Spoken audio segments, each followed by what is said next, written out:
Hi guys! Welcome to my YouTube channel, The Practical Introvert PH. Welcome.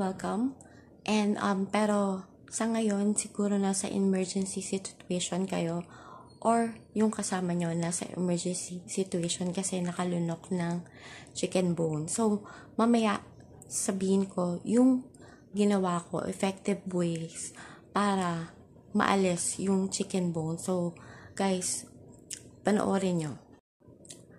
So guys, kwento ko lang yung situation ko kasi nakalunok ako ng chicken bone.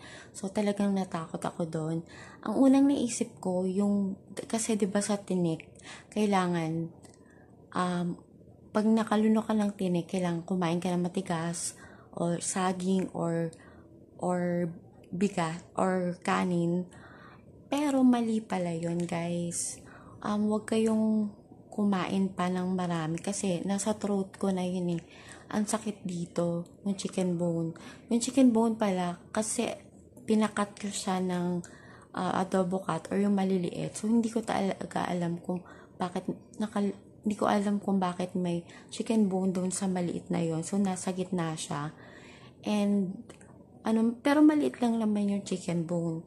So pero may mas effective na paraan para at least yung chicken bone hindi mapunta sa katawan nyo. Guys, later ko na lang nalaman, naisip, wag nyo na lang gawin yung kumain kayo ng saging or kanin. So, ano ba yun, guys? Malalaman nyo. Yun. Hi, guys.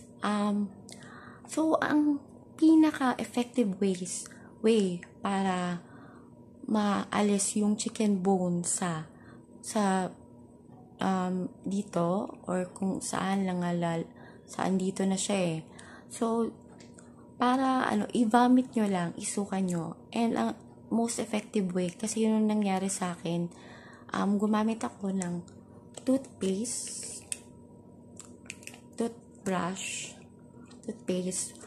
ginanon ko ng sobra hanggang dun sa dulo para yung pagkain na kinain nyo masama din kasi kasama dun yung chicken. So nung ginawa ko, napasok ako lahat yung pagkain.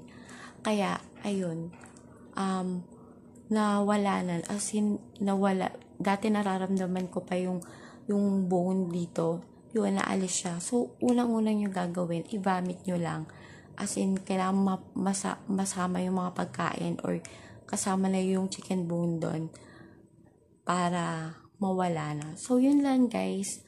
Hindi naman to pang expert talaga. Wala namang mangyaring masama. Pero, pag ginawa nyo yun, effective way talaga yun.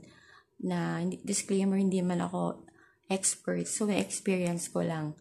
Then, so, yun guys. Gumamit kayo ng toothpaste. Then, isuka nyo ng maigi para lumabas. At yun. So, yun guys. Sana nakatulong ako sa inyo. And God bless guys. Thank you. Thank you for watching. Please like and subscribe to my YouTube channel.